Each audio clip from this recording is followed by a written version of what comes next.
नमस्कार, मी जान्हवी आणि मी गेले होते निसर्गसंपन्न अशा बुदल गावी.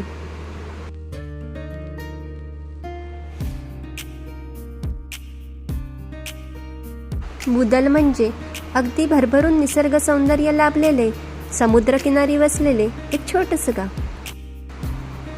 आणि हा आहे तेथील पांढऱ्या वाळूचा सुंदर असा समुद्रकिनारा.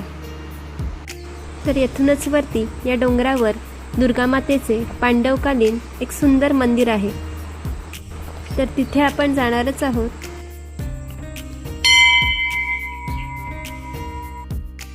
याविषयीचा सविस्तर लॉग हा उद्या माझ्या यूट्यूब चॅनलवर येणार आहे. जर तुम्हालाही माझ्यासोबत या स्वर्गीय सुखाचा अनुभव घ्यायचा असेल तर उद्याचा लॉग नक्की पहा. चॅनलवर नवीन असाल तर चॅनलला सबस्क्राईब करायला विसरू नका. धन्यवाद.